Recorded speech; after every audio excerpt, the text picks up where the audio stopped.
नमस्कार दोस्तों, स्वागत है आपका अपने चैनल शिक्षा दीक्षा विद वीके पर। मैं विपिन कुमार, आपका कॉन्स्टिट्यूशन एंड पॉलिटी का फैसिलिटेटर। कल हमने दो महत्वपूर्ण मुद्दों पर चर्चा की थी, जिसमें सर्वप्रथम हमने पढ़ा था लोकतंत्र के स्तंभ। हमने जाना था कि लोकतंत्र के स्तंभ किस तरह से कार्य करते हैं और क्या उनकी भूमिका होती है, क्या उनके उद्देश्य होते हैं, उसे हमने अच्छे से पढ़ा था। उसके बाद हमने देखा था सेपरेशन ऑफ पावर, शक्ति का पृथकीकरण। उम्मीद करता हूं आपको कल के लेक्चर समझ आए होंगे और उसमें जो भी विभिन्न आयाम मैंने आपके सामने डिस्कस किए हैं वो भी आपको बेहतरी से अच्छे लगे होंगे, समझ आए होंगे। आज उसी दिशा में अपने कुछ और मिसलेनियस पार्ट पर हम चर्चा परिचर्चा को आगे बढ़ाते हुए कुछ ऐसे ही टॉपिक की चर्चा करते हैं जो इंडियन कॉन्स्टिट्यूशन के शुरू होने से पहले जरूरी हो जाते हैं, क्योंकि उनकी बेसिक समझ आपको होनी चाहिए, तभी आप एक संविधान में अपनी पकड़ अच्छी बना पाएंगे। चलिए, आज हम 2 से 3 टॉपिक कवर करने की कोशिश करेंगे, या नेक्स्ट क्लास में यही 3 टॉपिक रहेंगे। मैं 3 टॉपिक लिख देता हूं जिसमें आप उनकी हेडिंग बनाएंगे और फिर उन्हें अच्छे से 1 बाय 1 करके हम उन्हें समझते हुए चलेंगे।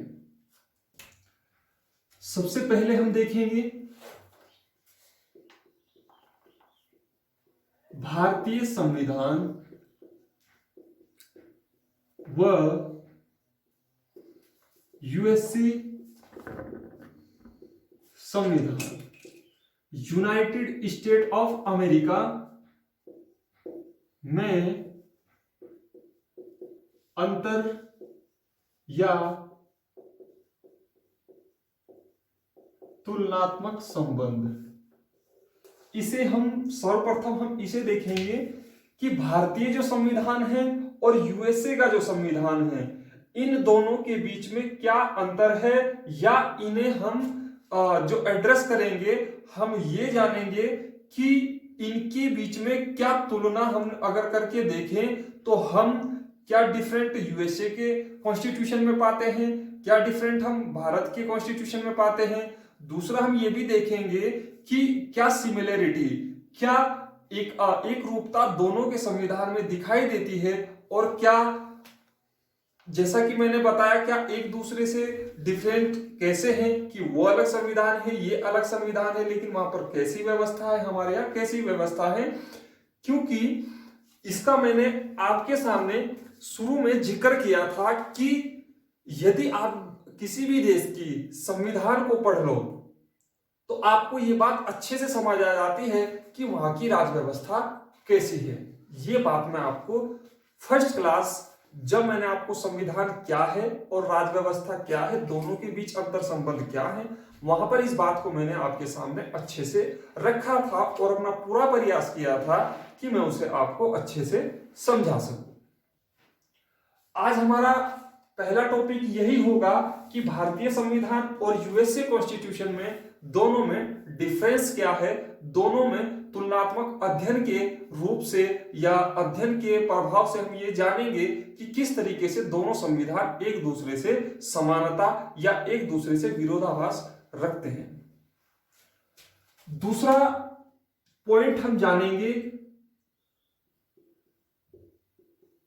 भारतीय संविधान के सैलिएंट फीचर्स। भारतीय संविधान के, इसे आप लिख सकते हैं, भारतीय संविधान की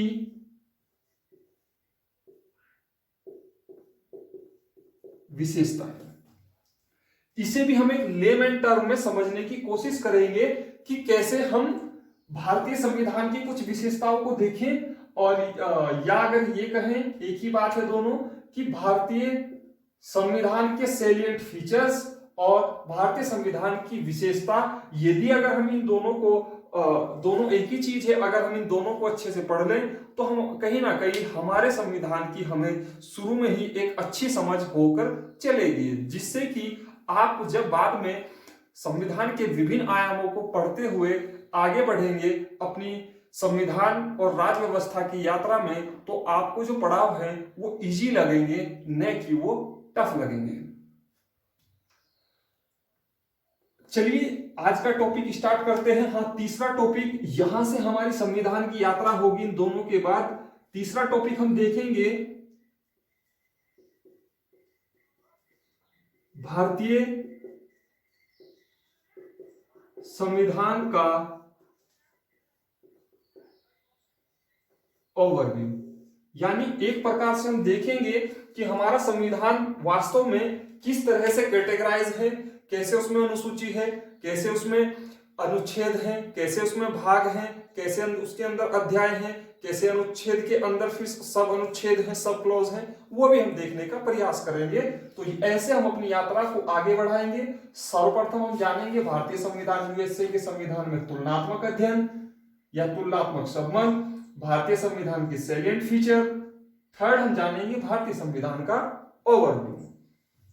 तो आज का अपना पहला टॉपिक हम स्टार्ट करते हैं, भारतीय संविधान और यूएसए संविधान के में तुलनात्मक अध्ययन या तुलनात्मक संबंध। चलिए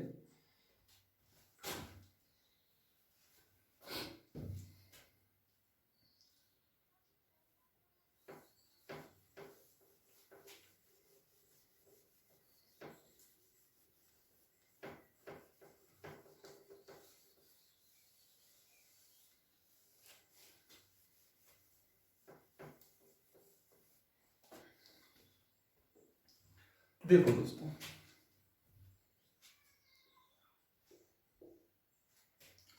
एक साइड लिखता हूं मैं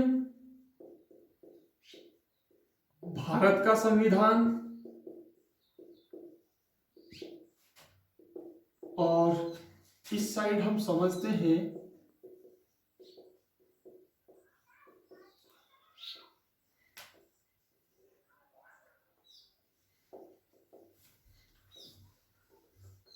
संविधान, भारत का संविधान और यूएसए का संविधान। अब आप पहला पॉइंट इसमें समझेंगे,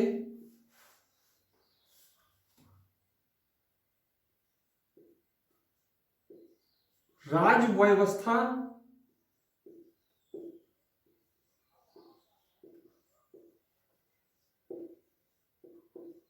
की प्रकृति कैसी है। हम दोनों जगह इस बात को समझने की कोशिश करेंगे कि राज्य व्यवस्था की वास्तव में प्रकृति कैसी है।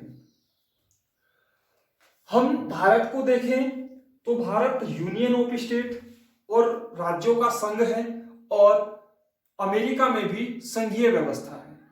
सर्वप्रथम दोस्तों, आपको संघीय व्यवस्था को भी समझना जरूरी है। संघीय व्यवस्था भी 3 प्रकार से कैटेगराइज होती है, उसे भी आप अच्छे से समझेंगे।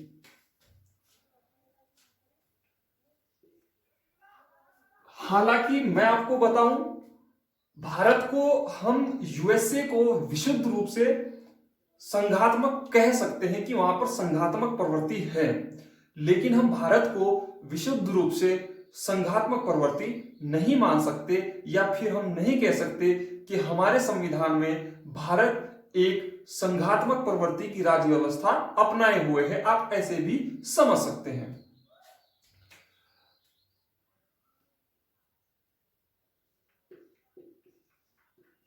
संघीय व्यवस्था, आप सर्वप्रथम इसे जानने से पहले आपको इसे समझना जरूरी है, और इसके 3 भाग होते हैं। एक होता है संघात्मक,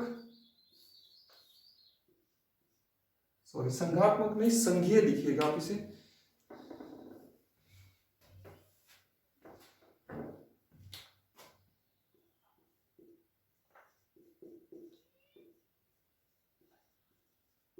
संघीय व्यवस्था।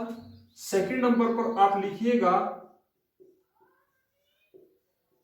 परिसंघीय व्यवस्था, और थर्ड में लिखेंगे आप महासंघीय व्यवस्था। देखो दोस्तों, इसे समझने के लिए आपको मैं एक एग्जांपल बताऊं। सपोज ये x है और ये y है, दो लोग हैं। अब हमें इनके बीच, x के बीच और y के बीच हमें कुछ सामान का वितरण करना है। सपोज हमें इन x को और y को 100 रुपए देने हैं। मान के चले कि हमें इन्हें 100 रुपए देने हैं, तो 100 रुपए नहीं, हम इसे न्यूमेरिकल में नहीं लेंगे, हम इसे गुणात्मक में लेंगे और हम मानेंगे कि हम इन्हें कुछ वस्तु डिस्ट्रीब्यूट करते हैं। तो इसमें आप देखेंगे 3 कंडीशन हो सकती हैं। या तो x को भी बराबर दें, यानी पहली कंडीशन होगी, ए कंडीशन होगी x को बराबर मिले, y को बराबर मिले। बी कंडीशन होगी x को ज्यादा मिले, y को ज्यादा मिले, सॉरी y को कम मिले। और सी कंडीशन होगी कि x को कम मिले और y को कम मिले। ये चीज हो सकती है और यही से आपका जो लॉजिक है संघीय व्यवस्था का, ये जो व्यवस्था है आप अच्छे से समझ पाएंगे। एक बार फिर समझे, मैंने कहा कि दो लोग हैं, एक x है और एक y है। हमें कुछ वस्तुओं का डिस्ट्रीब्यूशन करना है, कुछ वस्तुओं का वितरण करना है। तो हमारे पास 3 केस मौजूद हो सकते हैं। या तो हम दोनों में बराबर बांटे तो x बराबर y के, या फिर हम x को ज्यादा दे और y को कम दे। तो इस केस में क्या होगा, y को कम मिला, x को ज्यादा मिला। तीसरा केस होगा कि हम x को कम दे और y को ज्यादा दे। तो इस केस में y को ज्यादा मिला और x को कम मिला। दोस्तों यही नियम, फॉर्मूला, यही जो मेथड है वो यहां पर यूज होता है। यहां आप इसे समझने में ज्यादा अच्छे से समझ पाएंगे। मैं आपको बताऊं,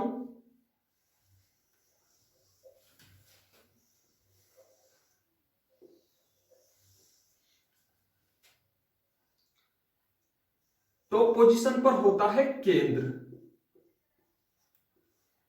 और यहां पर होते हैं उसके राज्य।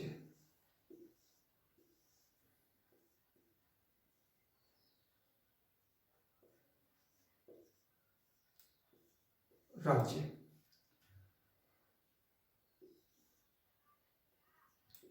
केंद्र, राज्य।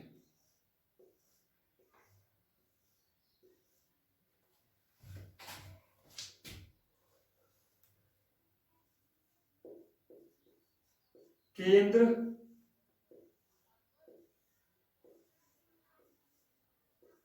राज्य, ये कॉन्सेप्ट होता है बिल्कुल इसकी तरह। आप इसे इंप्लीमेंट करें। हम किसी भी देश को देखते हैं, आप इसे, जो नए बच्चे होंगे वो खासकर समझें। जैसे आप भारत को देखते हैं तो आप एक जगह देखते हो कि हमारे प्रधानमंत्री हैं, वो केंद्र है, यानी केंद्र की सरकार। आप अगर किसी स्टेट में है, एमपी में है, तो आप देखते होंगे वर्तमान में शिवराज सिंह चौहान मुख्यमंत्री हैं। आप यूपी में चले जाएं तो आप देखते हैं योगी आदित्यनाथ मुख्यमंत्री हैं। आप कर्नाटक में चले जाएं तो आप देखते हैं बीएस येदियुरप्पा मुख्यमंत्री। यानी आपने देखा कि प्रत्येक राज्य में, जो विभिन्न राज्य हैं उनमें क्या है, अलग अलग मुख्यमंत्री हैं। यानी कहीं ना कहीं केंद्र सरकार अलग कार्य करती है और राज्य सरकार अलग कार्य करती है। ये आपने देखा अपने क्षेत्राधिकार में दोनों अपनी जो शक्तियों का परफॉर्मेंस है, जो अपनी शक्तियों का प्रदर्शन है, वो अलग अलग तरीके से करते हैं। और यही कॉन्सेप्ट आप देखो, अब इस कंडीशन में आप समझ सकते हैं, या तो ऐसा होगा कि राज्य को अलग शक्तियां मिली, यानी बराबर शक्ति मिली केंद्र के। दूसरी कंडीशन हो सकती है कि केंद्र को ज्यादा शक्ति। अब आप इस एग्जांपल से समझे कि हम x बराबर केंद्र के मानते हैं और y बराबर राज्य को मानते हैं। तो अब क्या होगा, इसमें हो सकता यह है कि यदि x बराबर y को, तो केंद्र और राज्यों को बराबर शक्ति। और यदि दूसरी कंडीशन हम देखें कि x को ज्यादा पावर और y को कम शक्ति, तो वहां पर हम देखें कि केंद्र को ज्यादा शक्ति, राज्य को कम शक्ति। और अगर हम देखें कि यहां पर y बड़ा है तो यानी राज्यों को ज्यादा शक्ति और केंद्र को कम शक्ति। उम्मीद करता हूं आपको समझ आया होगा। दोबारा फिर समझे, मैंने कहा कि कोई सी भी देश की व्यवस्था 3 प्रकार से चलती है, राज्य व्यवस्था वहां पर 3 प्रकार से होती है। अगर कहीं पर हम संघात्मक व्यवस्था कह रहे हैं या संघीय व्यवस्था कह रहे हैं, तो संघीय व्यवस्था 3 कैटेगरी में डिवाइड होती है। नंबर 1 संघीय व्यवस्था, नंबर 2 परिसंघीय व्यवस्था और नंबर 3 महासंघीय व्यवस्था। यहां की जानकारी स्टार्टिंग के पॉइंट आपको यहीं तक समझने हैं। दोस्तों कंफ्यूज नहीं होना है, ये टॉपिक वास्तव में थोड़ा सा टफ है, लेकिन फिर भी मेरा पूरा प्रयास रहेगा कि आपको मैं सरल भाषा में समझा ले जाऊं। मैंने कहा कि हमने 2 लोगों को कंसीडर किया, एक्स और वाई। यदि पहला केस हो सकता है हमें कुछ वस्तुओं का वितरण करना है इनके बीच, पहला केस हो सकता है कि एक्स को वाई के बराबर दे तो x बराबर वाई के। दूसरा केस हो सकता है कि x को ज्यादा दे वाई को कम दे तो x बड़ा हो जाएगा y से। तीसरा केस हो सकता है कि y को ज्यादा दे x को कम दे, तो ये तीसरा केस हो जाएगा, यानी y को ज्यादा मिला। यहीं पर हम आए किसी देश के अंदर, तो हमने देखा कि टॉप पोजीशन पर केंद्र सरकार होती है, यानी केंद्र होता है, और उसके नीचे राज्य होते हैं। यहां पर भी केंद्र, यहां पर भी राज्य, और यहां पर भी केंद्र और यहां पर भी राज्य। यहां तक की बात हमने समझी। अब मैंने कहा कि x को मैंने माना केंद्र और y को माना मैंने राज्य, तो आप इसका जो लॉजिक है वो यहां से समझ सकते हैं। जो मैंने आपको ये बताया, या तो कंडीशन ये होगी कि केंद्र को ज्यादा शक्ति हो, राज्यों को कम हो। दूसरी कंडीशन हो सकती है कि पहली कंडीशन हो सकती है कि केंद्र को इतनी ही शक्ति मिली हो जितनी राज्यों को मिली है। सपोज इसे 50% मिली है और इसे भी 50% मिली है। हमारे संविधान ने ये चीज लिख दी, मैं संविधान के अंदर की ही बात बता रहा हूं। और यहां पर देखा कि केंद्र को शक्ति दे दी 75% और यहां पर राज्य को शक्ति दी 25%। इसके बाद हमने देखा कि केंद्र को शक्ति दी 25% और यहां पर राज्य को शक्ति दी 75%। ये स्थिति निकलकर सामने आई। ये 3 स्थिति हो सकती है। अब समझाने का कार्य पूरा हो चुका है, अब आप इसे समझेंगे। यहां से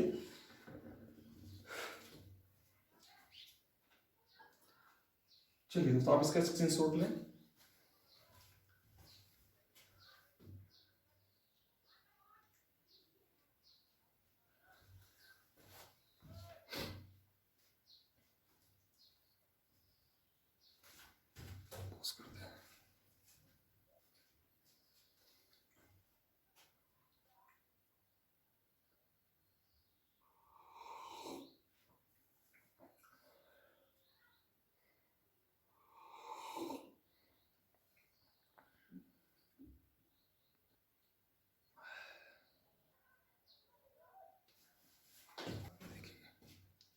शुरू कर दो, आगे जा।